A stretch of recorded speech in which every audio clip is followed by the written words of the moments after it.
마태복음 14장 22절에서 33절 고난과 믿음의 관계라는 제목으로 2023년 마지막 주일 말씀을 증거하겠습니다. 22절에서 23절 같이 읽겠습니다. 예수께서 즉시 제자들을 재촉하사 자기가 무리를 보내는 동안에 배를 타고 앞서 건너편으로 가게 하시고 무리를 보내신 후에 기도하러 따로 산에 올라가시니라. 저물매 거기 혼자 계시더니. 본 사건은 오병이어 이제 표적을 행하신 바로 직후에 마태복음이 이제 기록해 놓은 사건입니다. 이제 사복음서를 보면 이제 오병이어 사건은 다 기록이 돼 있는데 그 사건이 벌어진 이후 이제 각 그 복음서가 이렇게 기록해 놓고 있는 내용이 좀 상이하죠. 이제 그런 것들을 다 이제 이렇게 좀 종합해서 한번 이제 보도록 하겠습니다. 오병이어 표적 후 이제 주님이 어떤 일을 행하셨는가가 22절이에요. 거기 보시면 이제 즉시라는 단어가 있죠. 그리고 조금 더 가서 재촉했다. 주님의 마음이 굉장히 다급했다. 것을 이제 암시해주고 있어요. 굉장히 성급한 거예요. 뭐 정신이 없이 이렇게 제자들을 이렇게 무리들로부터 떼어놓는 그것을 이제 이렇게 보여주죠. 제자들을 재촉해서 배를 타고 보내고 예수님은 무리들을 이렇게 보내는 걸 하시는 거예요. 그러니까 제자들이 보낸 게 아니라 제자들은 빨리 배 타고 이렇게 예수님이 재촉해서 보내고 그 동안에 이제 예수님은 그 무리들을 집으로 돌려 보내는 이제 그런 모습이죠. 그래서 제자들은 이제 배를 타고 앞서 건너편으로 갔다. 그리고 예수님은 무리를 다 보내신 후에 기도하러 따로 산에 올라갔다. 그리고 저물매 거기 혼자 계셨다. 요게 이제 그 22절, 23절의 내용입니다. 그러면 예수님께서 오병이어 사건을 이렇게 하시고 갑작스럽게 제자들을 재촉하고 즉시 그 무리들로부터 이렇게 떼어놓는, 그래서 배 태워서 이렇게 바다로 내보내는 그 일을 이제 하신 것에 이렇게 빙점을 두고 지금 마태복음은 기록을 해놨어요. 그러니까 그거를 명심을 이제 이렇게 하고 머리에 두고 이제 이걸 읽어 내려가야 됩니다. 그 예수님이 제자들을 이렇게 먼저 보낸 이유, 무리들로부터 제자들을 떼서 그들을 무리로부터 섞이지 않도록 이렇게 내보낸 이유가 무엇이었는가? 조금 아까 설명했던 복음서마다 다른데 요한복음에 이제 그 유일하게 그것이 기록이 돼 있어요. 그 이유는 아주 분명하게 요한복음이 설명해요. 그 오병이어를 본 이 표적을 본 무리들이 예수를 뭐 했어요? 억지로 임금 삼고자 했던 거죠. 이런 지도자 만나면 누가 떠나겠어요. 그러니까 그 우리나라 정치사를 보더라도 좋은 그 지도자를 만나면 따라요. 왜냐하면 득이 많기 때문에 그러죠.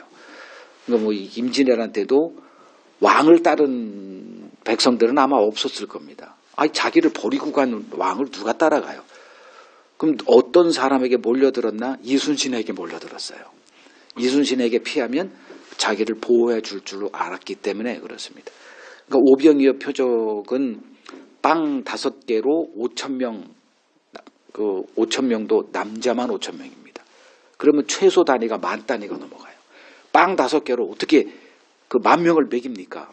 먹이고도 12광주리가 가득 참고 남도록 이 표적을 봤거든요. 자기 눈으로. 그러니 메시아지. 이분이 우리가 기다렸던 메시아지. 오늘날 이런 표적을 행하는 메시아면 따르죠. 그리고 또 교회에서 예수를 그런 메시아로 또 이렇게 얘기하기도 하고요.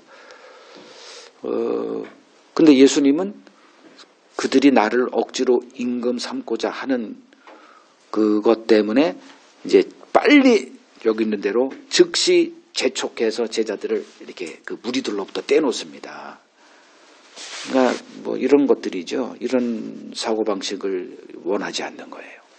오염되잖아요. 여러분들도 뭐 자녀를 키워보면 알지만 자녀들이 어떤 나쁜 영향을 미치는 친구를 이렇게 사귀면 난리가 납니다. 난리가 나. 어떻게든 간에 떼어놓으려고. 그래서 이제 자식과 관계가 원수가 되고 이제 뭐 큰 소리가 나고 난리가 나는 거예요. 아니, 쟤들이 나의 뭐 절친인데 근데 이렇게 하는 걸 보면 걔 영향을 분명히 받고 있거든요. 그럼 뭐 보나마나 이제 뭐 재미난 것들이죠. 그런 것들을 떼어놓으려고 하는데 그 경험한 부모들은 이제 아는 거죠. 아이고, 자식이 이길 부모는 없구나.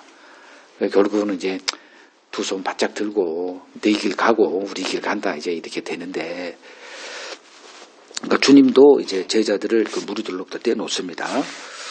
그리고 그 이제 홀로 이제 산에 올라가서 이제 기도하시는 모습을 연출해요. 그건 또 이제 왜 그랬을까 또 설명을 나중에 할 거고요. 자, 제자들의 입장을 봅시다.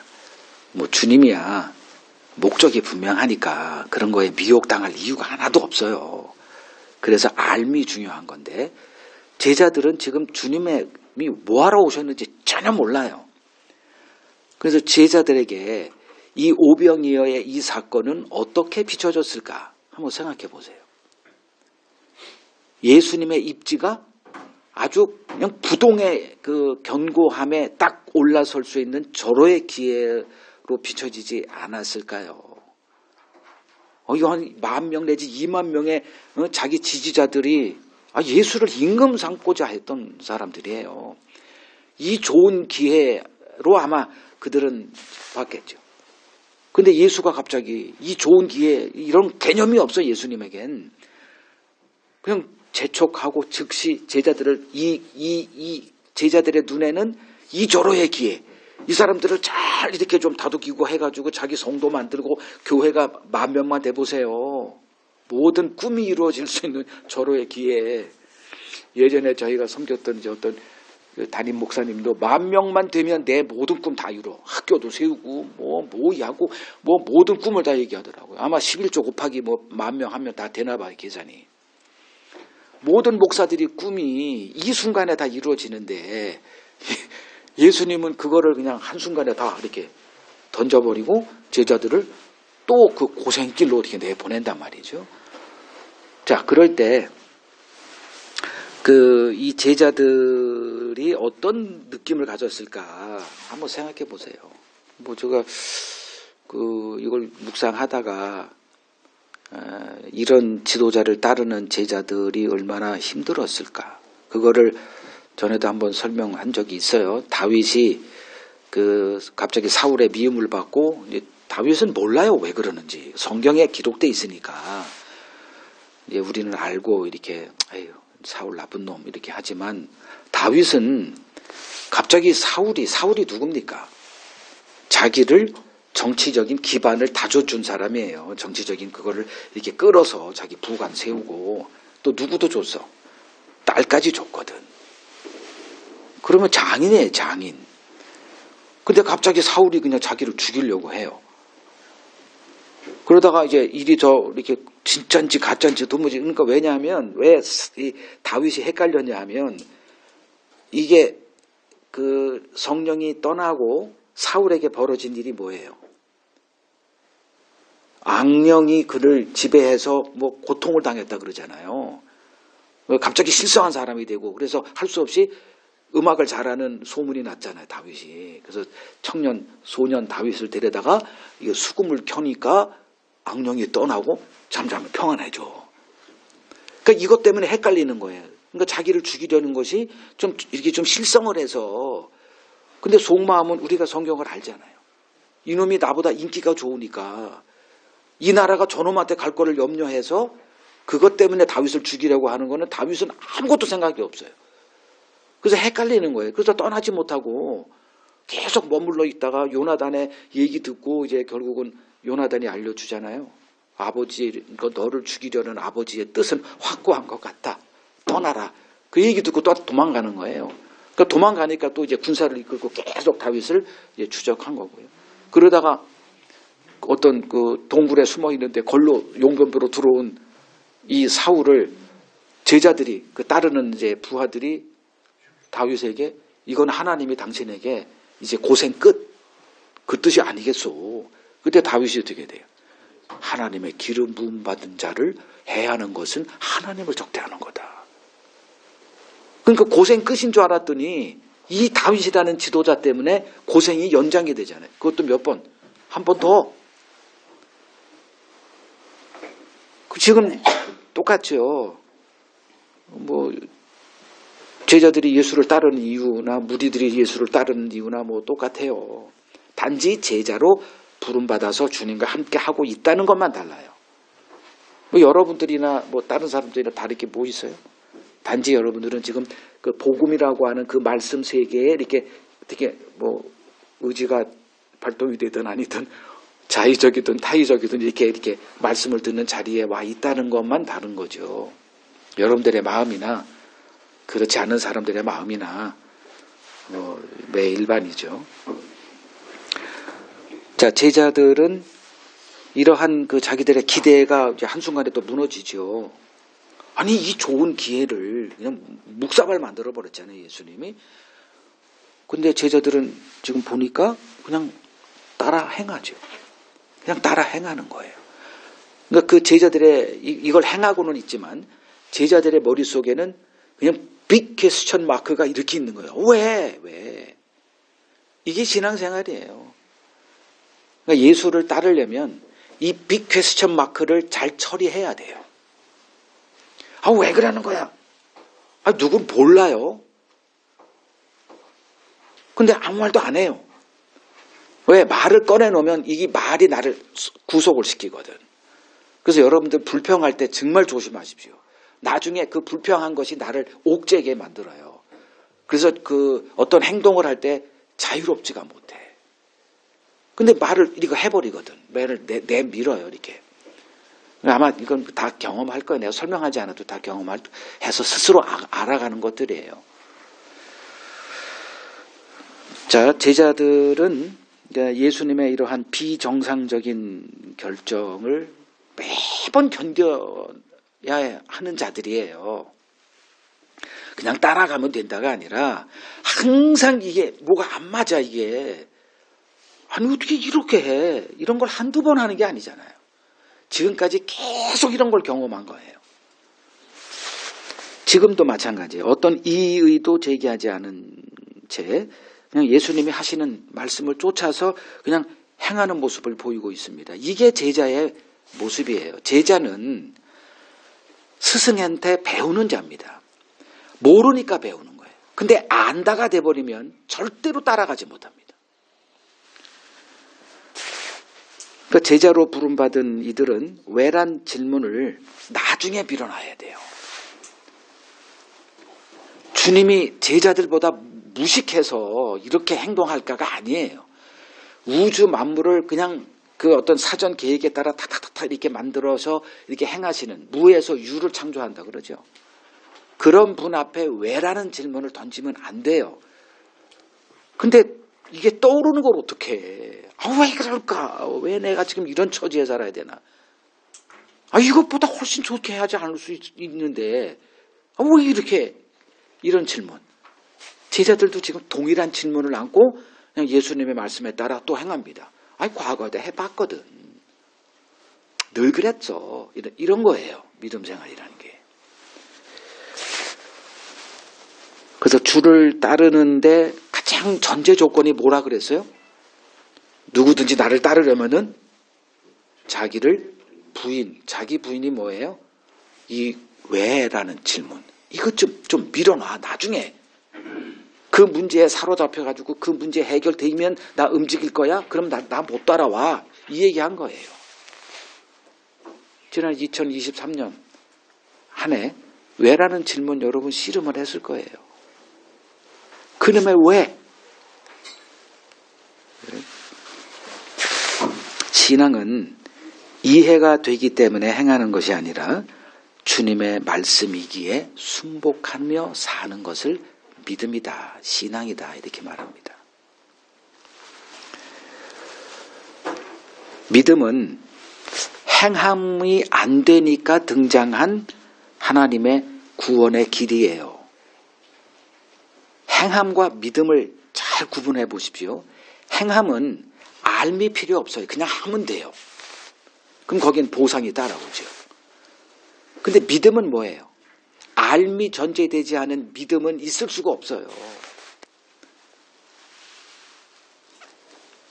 그래서 하나님께서 우리에게 행하시는 일이 뭐냐? 하나님을 알아갈 수 있는, 그러니까 하나님을 아는 지식에서, 요게 좀 더 고상해 보이죠?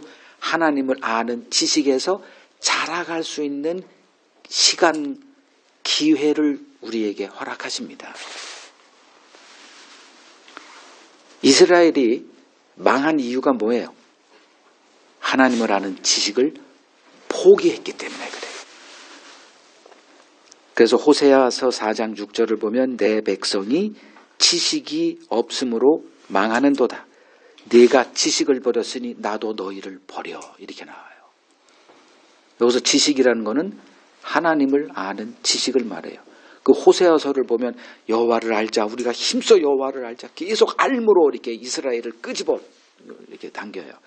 하나님을 섬기는 행함은 가득해. 이스라엘이 언제 제사 안 드린 적이 있어요?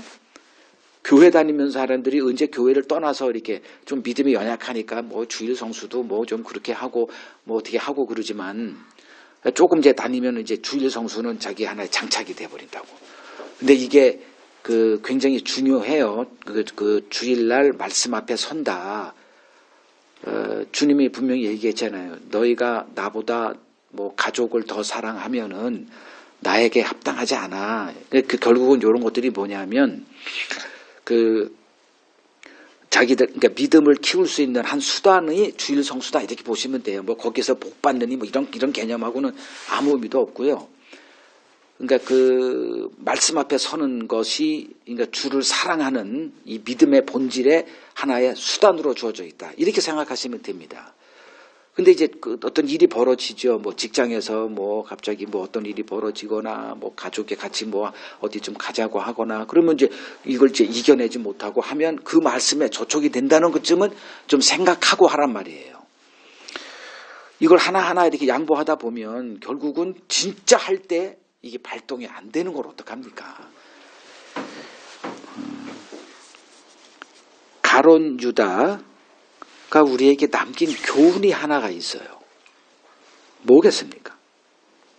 가론 유다가 조금만 기다렸더라면 요거예요. 그러면 조금만 기다렸더라면 그게 조금만이 며칠이에요? 3일. 3일만 조금만 기다렸더라면 부활하신 주님을 만나서 왜라고 하는 그 모든 답이 다 해결이 되는 건데 그 3일을 못 기다리고 근데 그건 뭐 결과론적인 얘기니까 지금 가론 유다가 예수를 팔고자 한 그 마음이 들었을 때는 그게 3일인지 그걸 어떻게 알아요? 그죠?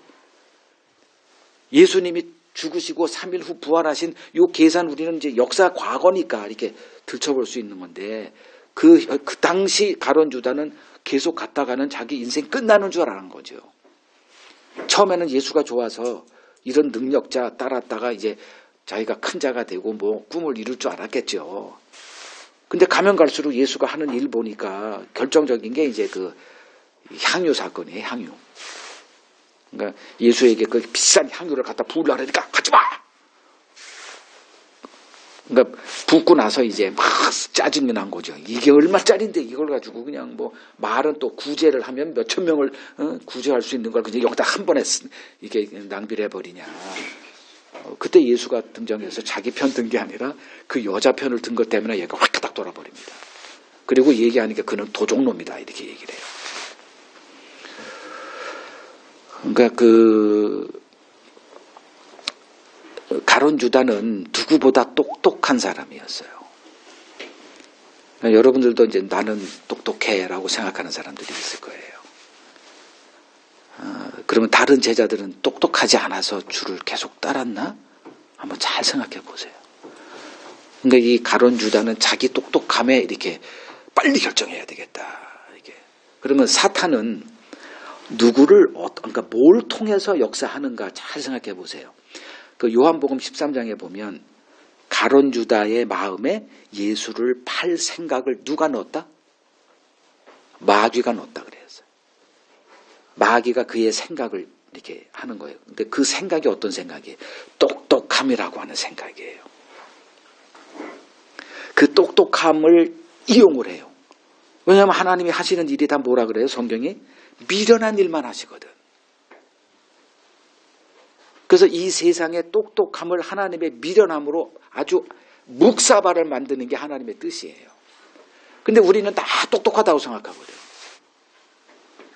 그러니까 예수를 따르려면 뭘 버려야 된다?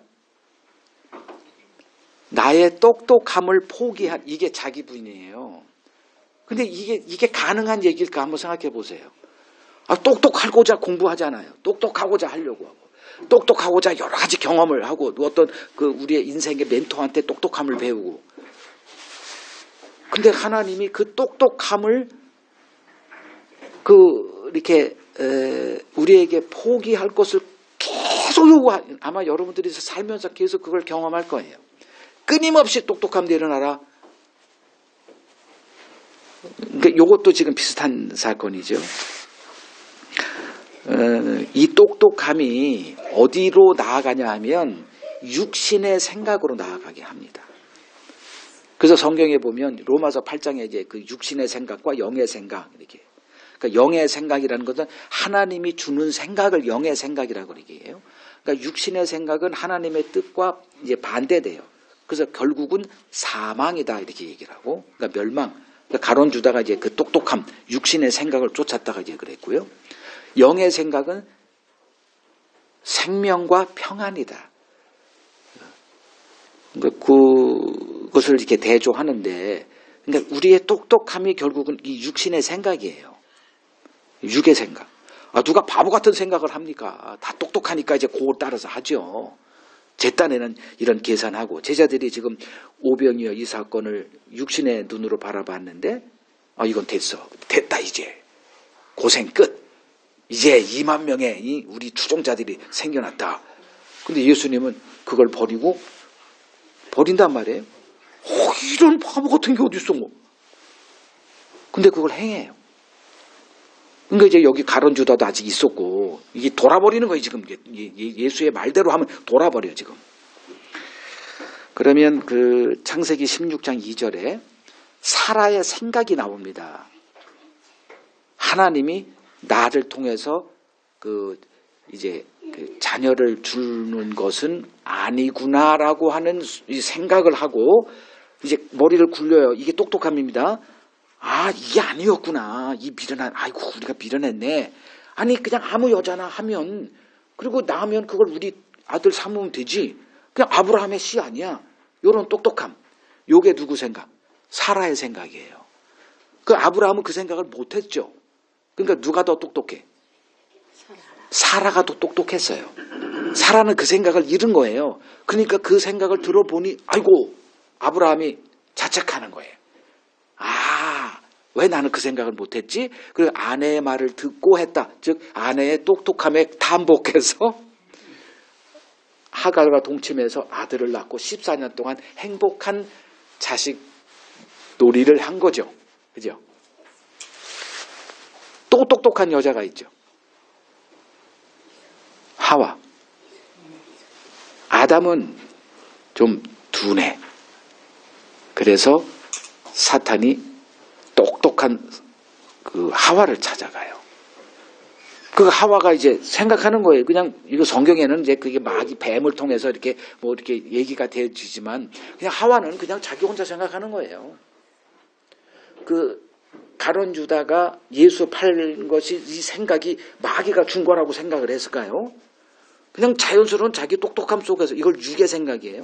그냥 생각해 보니 이거 예수 팔아야 내가 살겠구나 이 생각이에요. 그러니까 그 하와도 저걸 먹으면 훨씬 내가 좋아질 것 같아. 여러 가지 생각이 막 이렇게 하는 거. 이거 똑똑함의 영역입니다. 그리고서 먹었어. 안 죽어!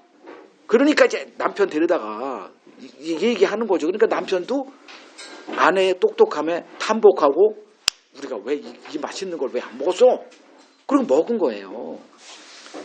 그러니까 사탄은 인간의 그 똑똑함이라고 하는 이걸 이제 성경에서는 육신의 생각 이렇게 얘기를 해요. 여러분 이 용어를 이걸 잘 이렇게 좀 이렇게 추리해서 이런 거를 말하는 거구나. 뭐 육신의 생각, 영의 생각 이거 어휘를 안다고 해서 뭐 되는 게 아니고 이걸 잘 풀어서 지금 내게 벌어지는 어떤 내 머릿속에서 이 생각의 영역이잖아요.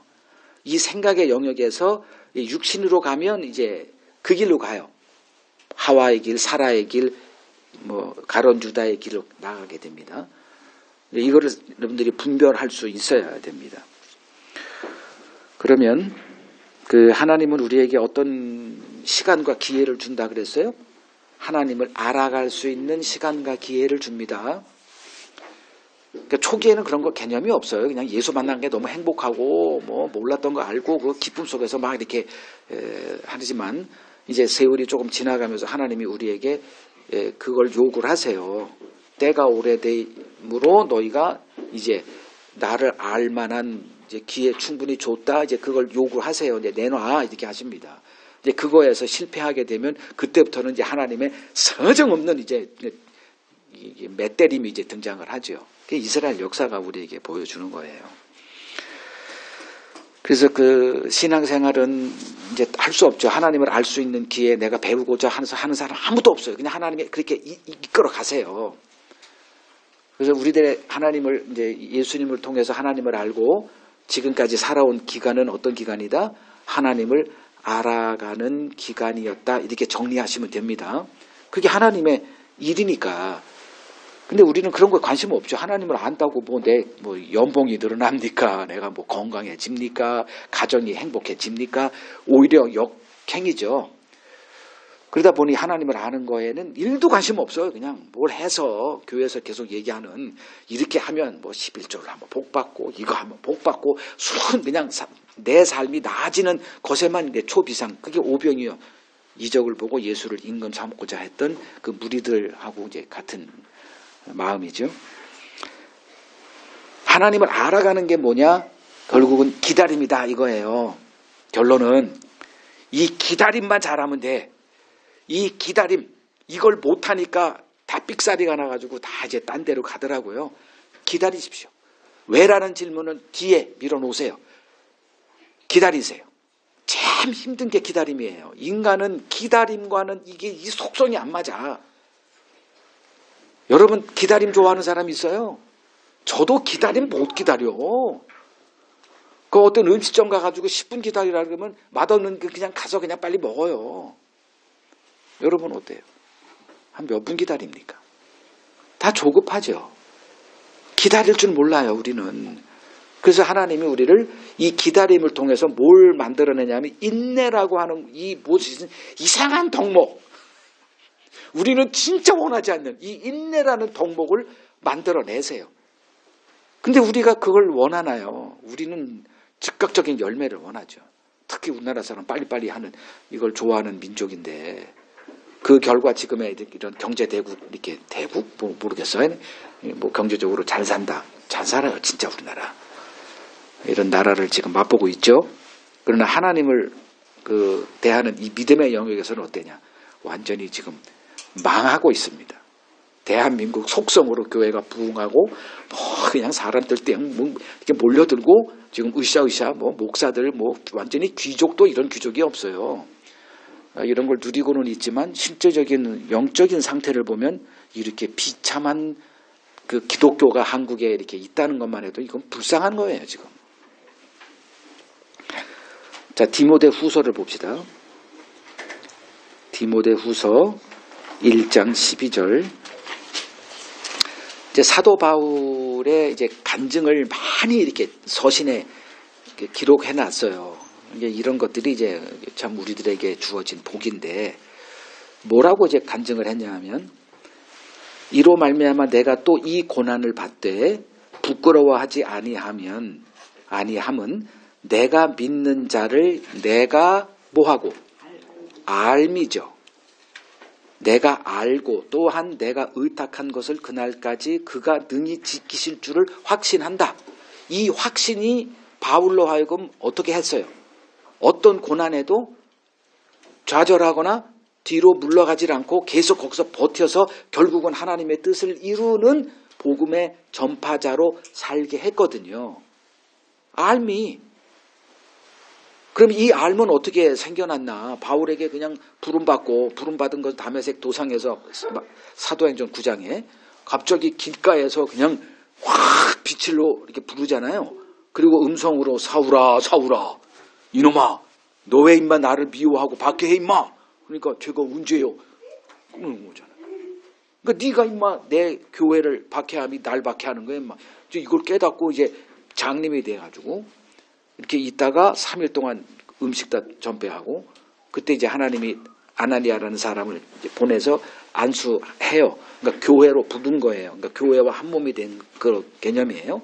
그리고선 눈에 비늘이 벗겨지고 성령이 그를 충만하게 하고 나서 갑작스럽게 그냥 한 100년 동안 공부해야 될 거를 1초 사이에 투석 하고 나서 예수가 그리스도임을 알고 요게 이제 성령이죠. 성령은 학습이란 우리는 최소한 몇 년은 공부해야 뭐 하나 깨닫고 또 몇 년 공부해야 뭐 하나 깨닫고 이 과정이 있는데 성령은 그런 것들을 초월해요. 그러니까 뭐 우리가 뭘 만들 때는 이 만드는 과정이 있잖아요. 시간이 필요하고 밥을 할 때도 이게 뜸드는 과정이 있는 것처럼 근데 하나님은 창세기 1장에 어떻게 해요? 그냥 있어라 뭐 있어요 그냥 처녀가 남자와 관계도 없는데 그냥 잉태돼 그냥 과정이 없어요. 이런 것처럼 이제 깨달아졌거든요. 근데 그 알미 예수가 그리스도라는 걸 알미 바울을 이렇게 만들었다 천만에요. 여러분들이 뭔가 이제 착각할 것 같아서 내가 설명하는 거예요. 이 바울을 이 하나님을 그러니까 예수가 그리스도라는 거 지금 그리스도를 알물 얘기하는 거예요. 그 그리스도를 아는 다시 말해 그리스도를 아는 자로 이렇게까지 이렇게 내가 이 고난을 당해도 내가 그냥 의연하게 뭐 불굴의 의지로 이 고난을 보통 고난에 직면하면 도망가기 마련인데 그 고난에 처해서도 끝까지 갈 수 있는 이 확신 내 사람으로 만들기 위해서 하나님이 어떻게 했어요? 사도행전 9장을 보면 이제 제자들이 이제 이 바울이 변화돼 가지고 회당을 돌아다니면서 예수가 그리스도라고 하는 일이 벌어지니까 들쑤셔 놓는 거예요. 그러니까 교회가 너무 힘들어져. 이 바울 한 사람이 그냥 들쑤으니까 그나마 이제 그냥 뭐 이렇게 잘 있는데 갑자기 바울이 등장해가지고 그냥 난리가 하니까 또 유대인들은 이 그리스도인들을 더 싫어하고 뭐 이런 일이 벌어지니까 야야야 어떻게 했어요? 바울을 고향으로 보냈죠. 그리고 나서 그 사도행전 11장에 바나바라고 하는 사람이 이제 안디옥에 많은 사람들이 그리스도에게로 돌아왔다는 얘기를 듣고 바나바를 글로 보내요. 근데 혼자서 그걸 감당이 안 되니까 아마 언어도 딸렸을 것 같아. 왜냐하면 헬라인들이 예수를 믿었기 때문에. 그러니까 이제 알고 있는 사람이 생각난 거야. 몇 년 전에 거의 10년 전에 그 바울이 갑자기 그러니까 사울이라는 사람이 갑자기 변화돼가지고 예수를 전하니까 사람들이 이제 못 믿는 거예요. 저놈이 또 무슨 해코지라고 이 스파이 같은 짓을 해가지고 할까봐. 그때 그 중간에 섰던 사람이 바나바예요. 그래서 이 바나바가 그 중재를 서가지고 이제 그 사도들에게 이렇게 중재하기도 하고 그 정도. 그러니까 이제 그 사람은 이 사울이 진짜 변화된 거, 하나님을 만나고 예수를 아는 자가 됐다는 걸 이제 아는 거죠, 바나바는. 근데 10년 동안 이제 다소로 이제 자기 고향 가 있는 이 바울이 생각난 거예요. 그래서 그때는 아직까지는 사울이니까 사울을 찾으러 그 먼 다소까지 터키까지 가가지고 설득해서 사울을 데려온 거죠. 데려와서 그때 드디어 이제 그리스도인이라고 하는 별명이 생겨나기도 하고 그러면 이 10년 기간 동안 하나님이 사울을 어떤 자로 만들었을까? 죽어라고 성경을 봤을 거예요. 생각해 보세요. 여태까지 그 유대교의 바리새인으로 있다가 갑자기 한 성령을 받고 변화돼서 예수가 그리스도라는 것. 그가 예수가 그 그리스도라고 했던 그 예수를 바울은 어떻게 생각했어요? 이단의 괴수였었거든. 그게 확신이었어요. 그래서 죽이는 것까지 사람을 어떻게 피를 묻힙니까? 아마 여러분들이 그 정도까지 되면 아마 바울은 그런 사람이었었거든요. 확신이 한 번 쓰면 물불을 안 가려 이 사람 성격이. 그래서 교회를 핍박하고 예수 믿는 잔당들을 다 쓸어버리자 했던 사람인데 갑자기 변화됐거든요. 그러면 그 사람이 이제 이런 변화 속에서 이제 그 십몇 년 동안 자기 고향 가가지고 거기서 뭐 했을까? 치열하고 뭐 거의 눈에 이렇게 불이 날 정도로 그 구약 성경이죠. 그때는 그 구약 성경에 담겨 있는 것이 그리스도라는 이 사실, 예수라는 그것을 이제 알아가게 된 거죠. 그러면서 어떻게 돼요? 하나님을 아는 자로 견고하게 쓴 거예요. 최소 10년입니다. 하나님께서 사울을 쓰기 위해서. 이 알미, 그래서 여기 있잖아요. 내가 믿는 자를 내가 알고 그냥 난 그분 믿어. 이게 중요한 게 아니라 내가 믿는 그분을 얼마나 알고 있느냐. 지금 제자들은 예수를 알아요, 몰라요? 잘 몰라. 그래서 이제 다음 이제 오늘 제가 얘기 나오죠. 고난과 믿음이라고 하는 요거로 이제 갑니다. 제자들을 이제 보낸 거예요. 어디로? 배 태워서 바다로 내보낸 거예요. 자, 지금 오병이어 사건이 이제 언제 끝나느냐? 언제 행해졌느냐? 어두워졌을 때죠. 병 고치는 자들 그때 다 지난주에 설명했어요. 일일이 다 고치느라고 밤 늦게까지 했거든. 그러니까 먹을 거 다 떨어지고 구할 수도 없어. 밥도 못 줘. 그러니까 돌려보내자. 너희가 먹을 거 줘 여기서. 그래서 등장한 게 그 떡 5개, 오병이어, 물고기 2마리 좀 빼고 귀찮으니까 그냥 떡 5개 가져온 거예요. 이거 가지고 해보세요. 이렇게. 근데 그걸 가지고 먹였거든. 그러니까 이제 다들 그냥 돌아버리는 거죠. 그리고 이 끝 다 끝내고 다 돌려보냈으니 밤 거의 12시쯤 되지 않았을까? 그때 이제 제자들은 뭐 하고 있어요? 배 타고 이 캄캄한 칠흑 같은 밤에 배 타고 지금 그 갈릴리 바다를 이렇게 건너가고 있는 도중입니다. 자, 24절 같이 읽죠. 배가 이미 육지에서 술이나 떠나서 바람이 거스름으로 물결로 말미암아 고난을 당하더라. 뭐 제자들은 아까도 다 설명한 거예요. 마음속에는 왜 맨날 이래? 왜 고생을 사서 해? 이런 생각으로 지금 배 타고 가요. 근데 아무 말도 안 해요. 그러고서 가는데 그 밤은 캄캄하죠 지금. 그 배 타고 가요. 뭐 어부들이었으니까 좀 자신만만했겠지. 괜찮아 하면서 이렇게 갑니다. 근데 갑자기 이제 그러니까 수리가 떠났다는 거는 이제 거의 갈릴리 바다 중간쯤에 이렇게 와 있어서 갈 수도 없고 어디서 갈 수도 없어요. 이제 완전히 그냥 거기 갇힌 거예요. 근데 갑자기 이제 바람이 거스름으로 물결로 말미암아 이렇게 갑자기 큰 물결이 있는 거예요. 풍랑이 자주 인다 그러더라고요. 마태복음 8장 우리가 봤듯이 배 타고 예수님과 함께 갈 때도 풍랑이 일어나지고 예수님은 자고 있고 제자들은 거의 패닉 상태에서 우리가 죽게 됐으니까 이제 예수 깨워가지고 살려달란 말이야. 이제 막 그런 거죠. 그것처럼 또 물결이 또 일어나요. 근데 이때는 다른 게 뭐예요? 예수가 없어. 마태복음 8장에서는 예수가 같이 자고 같이 있는데 자고 있었을 뿐이고 이때는 예수 없이 자기만 가고 있는 거거든. 근데 풍랑이 또인 거야. 그래서 뭐 했다? 물결로 말미암아 고난을 당했다죠. 그래서 지금 고난과 믿음의 요걸 제가 이렇게 제목을 단 거예요. 우리가 예수님을 따르다 보면 어떤 일이 벌어지느냐? 우리가 생각지도 않은 여러 가지 뜻하지 않은 사건들, 곤경에 처할 때가 수도 없이 많습니다. 이제 고난을 당한 거예요. 근데 오랫동안 배를 타서 이제 이 바다는 잘 알지만 풍랑 앞에, 즉 자연의 위세 앞에는 인간이 할 수 있는 게 아무것도 없습니다. 우리 쓰나미도 경험해봤죠. 뭐 코로나도 경험해봤죠. 인간 할 수 있는 게 아무것도 없어. 온 세계가 동원해도 그냥 무대책이에요. 이게 제자들의 지금 형편이죠. 이제 사람들은 이제 하나님의 말씀대로 살면 평안한 삶이 주어질 거라 생각하는데 지금 제자들은 누구의 말씀을 따라 행하고 있죠? 예수님의 말씀을 순복한 거예요. 비록 원하지는 않았지만 이해도 안 됐지만 그냥 따라가요. 그러면 우리들이 흔히 막 예수님 따라가면 행복해. 이게 아니에요. 예수 말씀 따랐다가 뭘 당했더라? 고난을 당하더라. 이 고난의 원인은 누구예요? 예수지 누구예요? 제자들이 뭔 잘못 있어. 그냥 예수님이 시키는 대로 하고 뭐 자려면 자고 먹으려면 먹고 가려면 가고 지금 이러고 하고 있는데 그러니까 우리가 흔히 하나님 말씀대로 하면 행복할 거다. 그 생각을 뒤집어요. 성경은 언제나 그렇습니다. 성경은 정반대의 말을 해요. 그래서 디모데후서 3장 12절을 보면 무릇 그리스도 예수 안에서 경건하게 살고자 하는 자는 박해를 받으리라.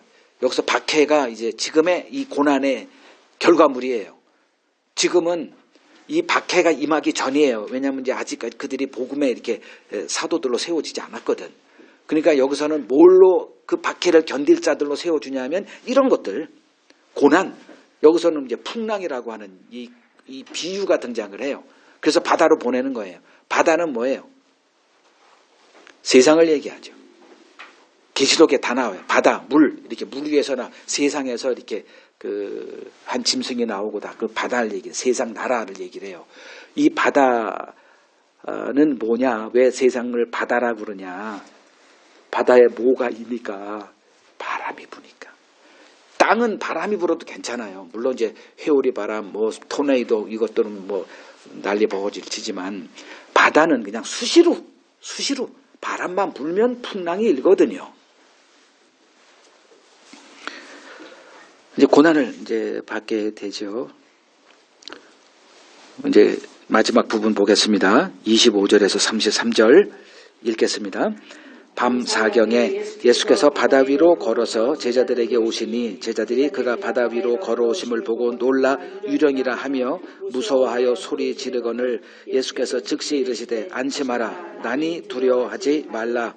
베드로가 대답하여 이르되 주여 만일 주님이시거든 나를 명하사 물 위로 오라 하소서 하니 오라 하시니 베드로가 배에서 내려 물 위로 걸어서 예수께로 가되 바람을 보고 무서워 빠져가는지라 소리질러 이르되 주여 나를 구원하소서 하니 예수께서 즉시 손을 내밀어 그를 붙잡으시며 이르시되 믿음이 작은 자여 왜 의심하였느냐 하시고 배에 함께 오름에 바람이 그치는지라 배에 있는 사람들이 예수께 절하며 이르되 진실로 하나님의 아들이로소이다 하더라. 자, 25절을 보면 때가 밤 사경이었더라. 밤 사경이라고 하면 이제 새벽 1시에서 3시 사이를 말해요. 그러면 뭐 새벽 2시다. 그냥 중앙을 쳐가지고 평균으로 새벽 1, 2시면 캄캄한 칠흑입니다. 뭘 상징하냐? 예수를 따를 때 길이 안 보이는 걸 얘기를 해요. 우리가 천국, 뭐 영생의 길을 가본 적도 없고 갔다가 돌아와서 알려주는 사람도 없어요. 우리가 주를 따라가야 되는 길이에요. 예나 지금이나 동일합니다. 뭐 죽었다가 돌아와서 하니까 이 길이다 이렇게 얘기한 사람 한 명도 없어요. 그냥 예수님만이 내가 길이요 생명이요 길이다. 길이요 진리요 생명. 길이요 진리요 생명이다 이렇게 선언했을 뿐이에요. 그것을 믿느냐는 영역은 또 우리에게 동일하게 주어진 숙제입니다. 그때나 지금이나 똑같아요. 그냥 미지의 영역이에요. 밤 사경을 걷는 우리들이에요. 그게 믿음이에요. 그러니까 칠흑같이 어두운 바다 한 중앙에 딱 왔을 때 갑자기 풍랑이 일어요. 예수님 말씀 듣고 순종하고 지금 가고 있는데 갑자기 그냥 또 바람이 불고 풍랑이 입니다. 이때 이제 제자들은 이제 패닉에 또 빠지죠. 이때 어떤 일이 벌어지냐? 26절에 웬 컴컴한 데서 뭔가가 이렇게 물 위를 걸어오는 걸 본 거예요. 그때 그들이 무슨 반응을 보였죠? 유령으로 생각하지 어떻게 그걸 예수로 생각합니까? 왜냐하면 예수가 물 위를 걸은 거를 여태까지 한 번도 제자들 본 적이 없거든. 그러니까 그때 그 사도 이 마태복음 8장 우리가 이제 몇 개월 전에 본 거죠. 제자들과 함께 배 타고 갈릴리 바다 동일한 곳을 가요. 그때는 예수님이 제자들과 함께 배 타고 있었어. 자고 있었어요. 풍랑이 불어. 그리고 풍랑이 일고 제자들은 죽게 생겼으니까 물이 그냥 풍랑에 다 당겨가지고 빠져 죽게 생긴 거예요. 그때 예수를 깨우죠. 그때 예수가 뭐라 그래요? 거기도 뭐라 그랬을 텐데 뭐라고 한마디는 하긴 해서 믿음이 적은 자들아 그랬을 거예요. 여기도 지금 믿음이 왜 의심하느냐 믿음이 적은 자 똑같아. 자, 근데 상황은 다르죠. 그때는 예수가 함께 있었고 지금 예수가 함께 없어요. 근데 그때는 이제 예수님이 어떤 행동으로 취했죠? 바다를 꾸짖어. 그때 이제 꾸짖자 갑자기 풍랑이 싹 가라앉는 걸 제자들이 옆에서 지켜본 거예요. 그리고 아니 이가 누구이길래 그죠? 이가 누구이길래 이 자연 세계도 명령하여 순종하게 하느냐 요거로 끝나요. 근데 지금은 끝이 어떻게 나죠? 예수에게 엎드려 절하여서 진정 이가 하나님의 아들이었다로 한 단계 업그레이드가 되죠. 이게 알무를 이끌어가는 하나님의 일이라니까요. 자, 요걸 전제로 해서 이제 보죠. 자, 새벽 1~2시입니다. 갑자기 풍랑이 일어요. 배는 난리가 난 거예요. 뭐 할 수 있는 게 아무것도 없습니다. 근데 이때 뭐가 걸어와? 아니, 새벽 1~2시에 걸어오는 게 유령이지 사람이겠어요? 그러니 어떻게 돼요? 잘 보세요. 26절에 유령이라 하여 무서워하여 뭐 했다? 한번 잘 이렇게 여러분들이 감독이 돼서 시나리오를 써보라고요. 소리를 질렀다니까. 얼마나 무서우면 소리를 지를까. 여러분들 밤에 가다가 뭐 쥐새끼 소리만 나도 아마 새벽 1~2시에 산에서 이렇게 하면 머리가 이렇게 삐죽삐죽 선 전 경험해봐서 알아요. 제가 그때 뭐 항공사에서 근무할 때 거기서 연수를 갔나 무슨 산 어디 중턱에 뭐 있었어. 거기서 이렇게 뭐 밤 1~2시까지 하다가 다들 잘 때 저는 혼자서 괜히 뭐 객기가 들었는지 한번 혼자 걸어보자 해가지고 그 산 위를 이렇게 걷다가 내가 괜히 나왔네. 밤 새벽 1~2시에요 진짜. 캄캄한 지륵 같은 곳에 뭐 그 바람 소리가 나가지고 이 낙엽이 움직이만 소리가 나도 머리가 바짝바짝 서 이렇게 해가지고 그걸 경험했어요. 그때 아마 뭐 누가 이렇게 나왔으면 아마 나 기절했을 거야 아마. 이 제자들의 지금 상황이 그러니까 소리를 질렀다. 어부들이에요. 어부. 바다에 익숙한 소리를 질렀다니까요. 제가 이렇게 설명하는 이유가 있어요. 왜냐하면 예수님이 우리에게 찾아오는 모습이 유령같이 찾아오니까. 설명 들으면 이해가 되실 거예요. 뭐 유령으로 볼 수밖에 없죠. 왜냐하면 여태까지는 물 위를 걷는 예수를 본 적이 없으니까 그렇죠. 근데 지금 연출을 한 거예요. 얼마 전에는 바다와 그러니까 배 안에서 풍랑을 같이 경험한 예수를 보여줬는데 이번에는 니들끼리 좀 해라. 왜 이런 걸 할까? 앞으로 예수님이 승천하실 거니까. 제자들은 홀로 남겨줘서 주님이 말씀하셨던 모든 민족으로부터 그러니까 너희가 나로 말미암아 모든 민족으로부터 미움을 받는 자들로 살아가게 될 거니까 이걸 주님은 보고 계시는 거예요. 그리고 떠나갈 때 이들을 그 모든 민족에게 미움받고 멸시당하고 가난하게 살 것이고 옥에 갇힐 것이고 목이 잘려 죽게 되는 그들의 삶을 보시고 그들을 어떻게 키워야 될까? 그럼 뻔하죠. 그냥 우리가 생각하는 예수 믿으면 행복한 삶이면 그냥 가면 돼요. 이런 일 할 필요도 없어요. 뭐하러 생고생을 합니까? 가뜩이나 힘든 세상에.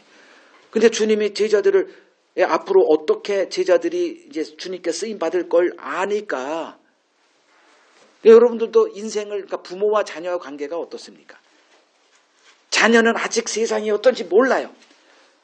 그러니까 세상을 모른다는 것은 인간이 어떤 존재인지를 잘 몰라요. 그냥 좋으면 좋은 거예요. 근데 부모는 그나마 조금 살아보니 인간이 어떤 존재라는 걸 좀 알아요. 그래서 하는 게 뭐냐 하면 믿지 마라 이거예요. 그러면 나는 믿어야 삶이, 친구도 믿지 않고 어떻게 친구가 됩니까? 직장 상사하고 믿어야 되잖아요. 근데 좀 살다 보니 다 도둑놈이더라. 남편도 도둑놈, 아내도 도둑, 자식도 그렇고.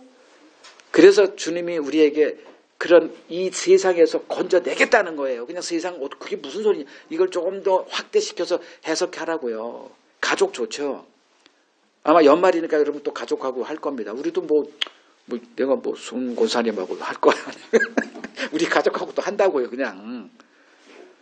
근데 가족이 뭔지 한번 잘 생각해 보라고요.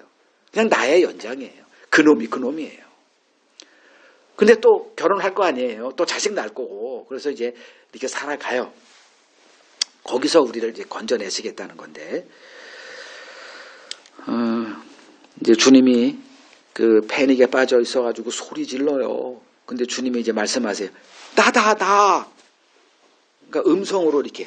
내니? 뭐라 그랬다? 두려워하지 마라. 안심하라. 두려워하지 말라. 그러니까 이게 주님이 위로하시는 거죠. 이제 이걸 통해서 우리가 이제 그 앞으로 풍랑을 만났을 때, 요런 거예요. 요 의도가 바로 이거예요. 근데 이때 또 누가 등장을 하죠? 항상 베드로가 먼저 등장을 해. 아니, 이거 한번 베드로 심리를 생각해 보세요. 왜 이런 짓을 합니까? 빨리 건져주세요. 풍랑을 좀 이렇게 예전처럼 꾸짖어가지고 잔잔하게 해주세요. 이렇게 하면 되는데, 이거 경험했잖아요, 한번. 근데 베드로는 뭘 얘기를 해? 이 베드로를 보면 참 신기한 사람이에요. 그죠? 그 27절, 25절이에요. 8절. 만일 주님이시거든 나를 명하사 물 위로 오라 하소서. 아니, 왜 이런 호기심이 발동됐을까?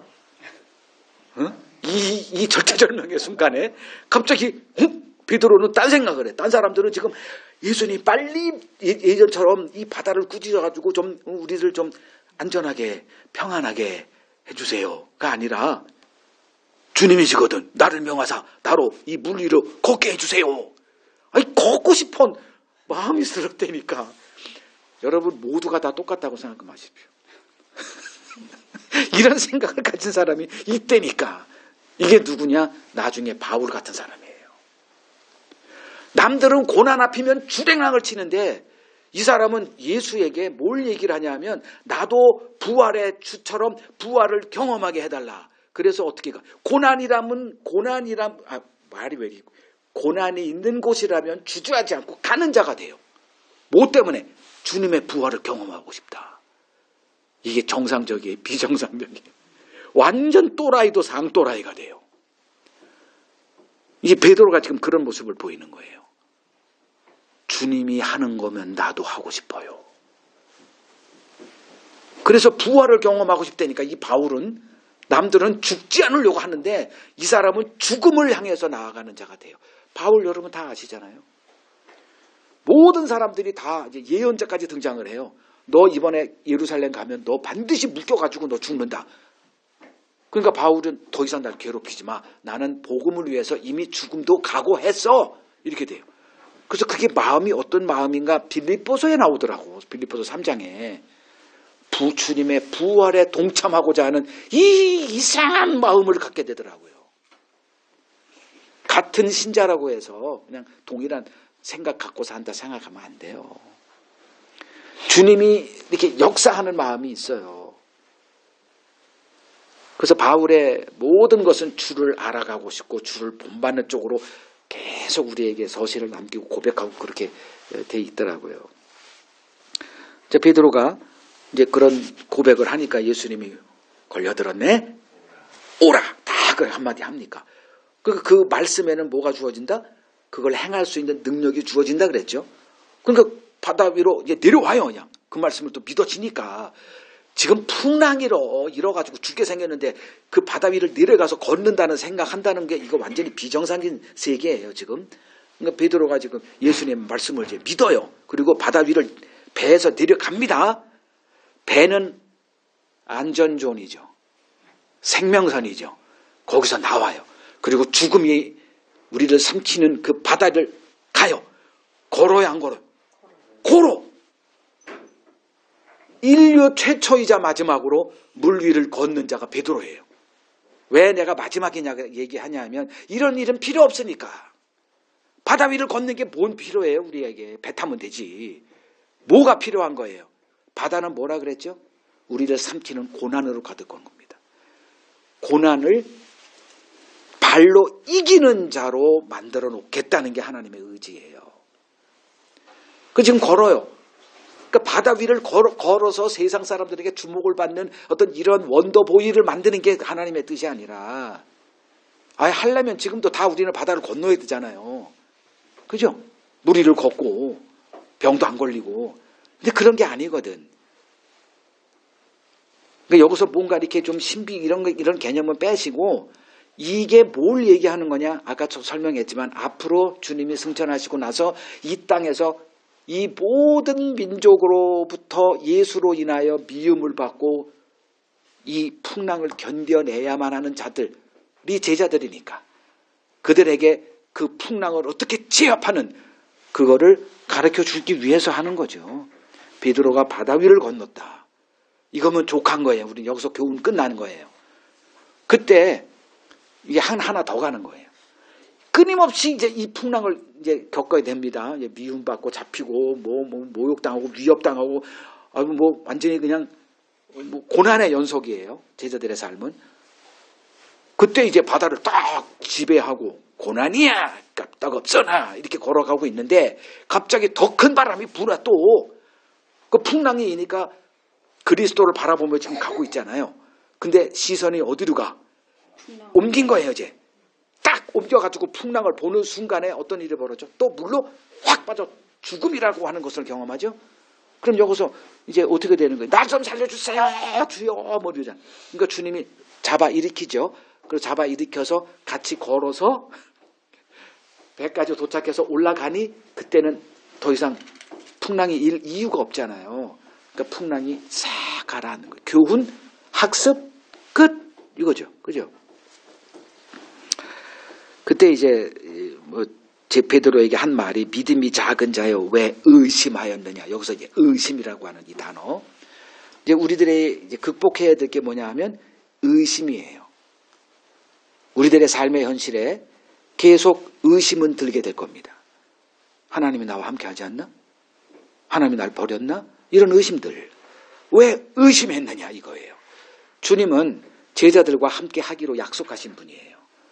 그러면 풍랑 때도 주님이 함께 한다는 것을 그러니까 옆에 배 안에 같이 있어야만 하는 게 아니라 없어도 우리끼리만 있어도 주님이 나와 함께 한다는 이 약속은 아직까지 안 믿어진 거예요. 그러니까 하는 소리죠 주님이. 왜 의심했냐 믿음이 적은 자야 이렇게. 그러니까 뭐가 믿음이 적은 거야? 약속에 견고하지가 않아. 아니, 주님이 우리에게 준 약속이 어떤 거예요? 세상 끝날까지 너희와 항상 함께 할 것이다. 그러면 지금도 이 자리에 우리와 함께 하는 거고. 내가 풍랑에 빠져 완전히 그냥 세상 사람들에게 버림받고 누가 봐도 넌 실패자야 라고 규정이 되는 순간에도 주님은 나와 함께 할 것이고. 거기서 흔들리지 말아야 되는데 풍랑, 그러니까 고난의 현실을 직시했더니 물에 빠지더라 해요. 그러면 답은 나와 있죠. 뭘 바라봐야 돼? 주님을 바라봐라.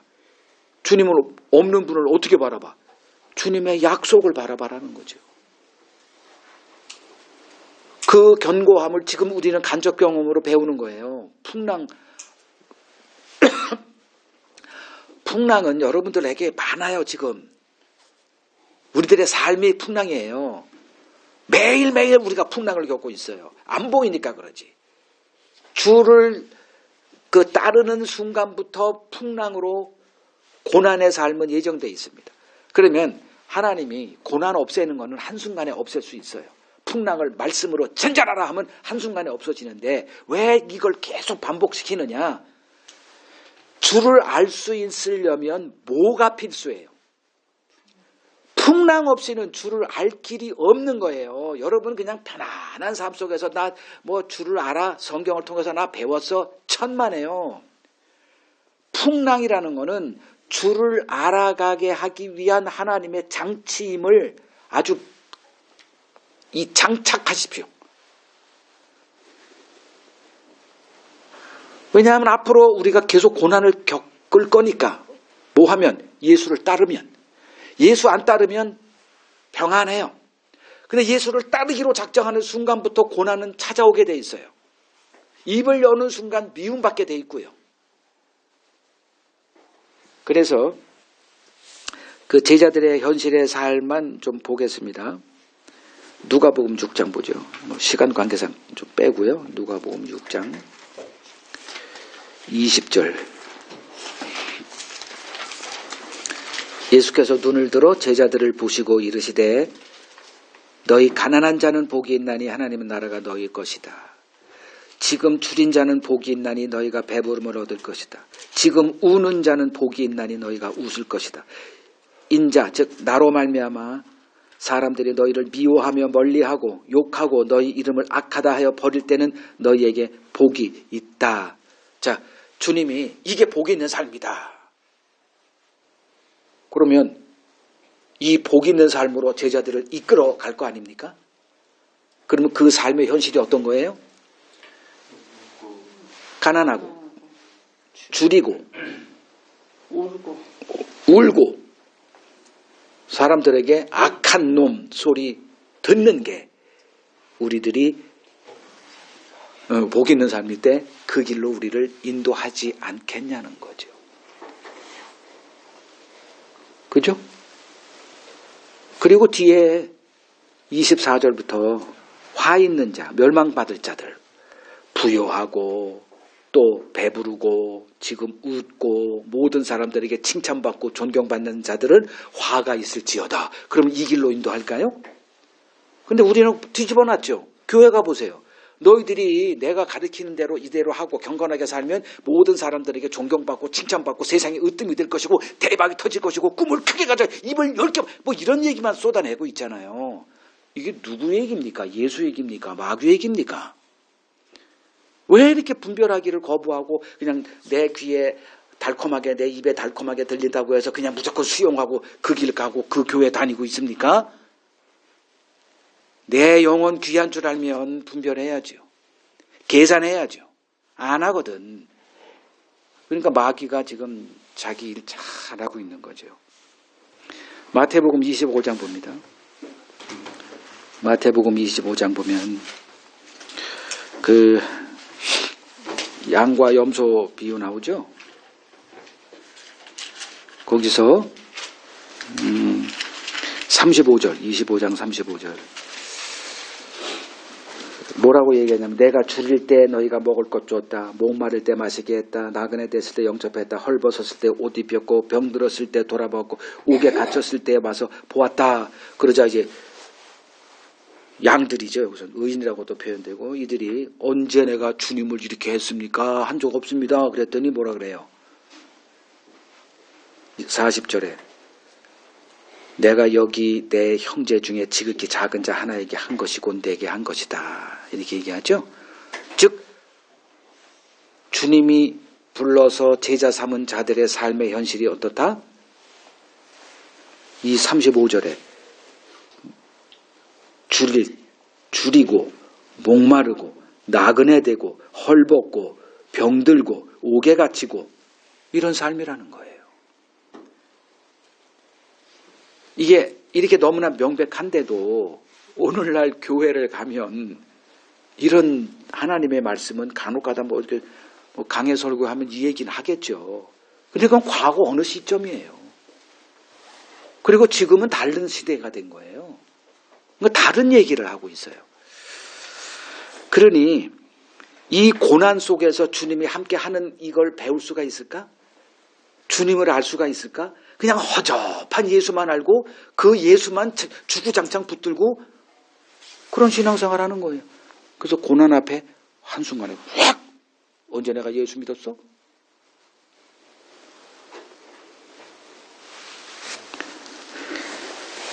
자, 이런 고난의 현실 앞에 주님은 우리를 어떻게 하시더냐? 바다 위를 걸어서 오세요. 그 모습이 뭐와 같다? 유령과 같습니다. 그래서 못 알아보는 거예요. 유령 같으니까. 그래서 우리가 이렇게 내가 표현할까요? 우리가 살면서 그러니까 뭐 믿음 생활하면서 여러 가지 이제 고난들이 닥칠 거예요. 뭐 가난도 경험하고 헐벗기도 하고 줄이기도 하고 뭐 또 흩어져 나그네도 되고 미움도 당하고 옥에도 갇히고 물론 우리가 뭐 옥에 갇힐 일이 있겠냐마는 모르죠. 뭐 이런 일들이 경험하게 되면 주님이 어떻게 찾아온다? 유령같이 찾아온다.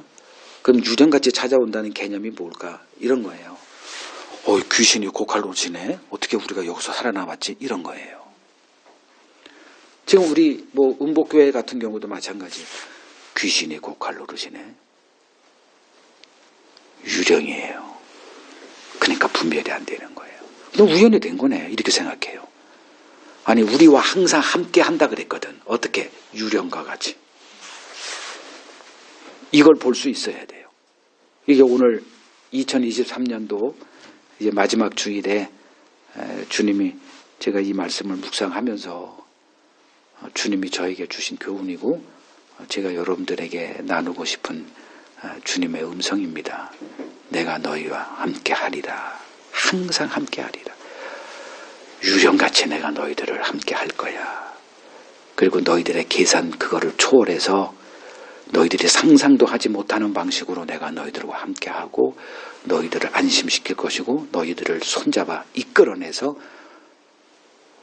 계획한 그 도착 지점까지 데리고 갈 거야. 그러니까 이걸 경험하기 위해서는 어떻게 해야 돼요? 고난을 감내하는 자가 되어야 됩니다.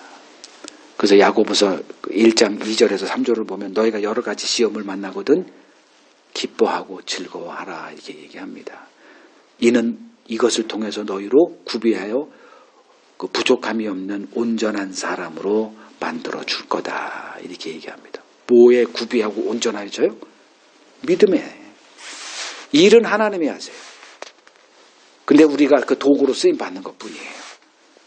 근데 마음이 흔들리면 못 가니까 우리를 믿음의 견고한 자가 돼서 하나님이 이 순간에도 우리와 함께 할 거야. 오늘 버전으로 하면 유령같이 찾아와서 상상도 할 수 없는 방식으로 우리를 건져낼 거야. 그리고 또 그 길을 계속 가게 하실 거야. 이게 믿음 생활입니다. 앞으로도 주님은 여러분들에게 유령같이 나타나실 거예요. 그 은밀하게 여러분들을 찾아와서 여러분들을 계속 그 길로 이렇게 인도하시고 그 중간중간에 하나님이 이런 분이구나. 내가 믿고 섬기는 나를 부르신 그분이 이런 분이구나를 조금씩 알아가면서 그리고 그분이 나를 어떻게 건져내는 것을 계속 그 고난을 통해서 경험해 가면서 점점 더 하나님의 일에 크게 쓰임받는 사람들로 하나님께서 우리를 세워 나가실 겁니다. 자, 오늘 찬송 하나 더 부르죠. 찬송가 445장 찬송 부르시고 기도하고 모임을 마치도록 하겠습니다.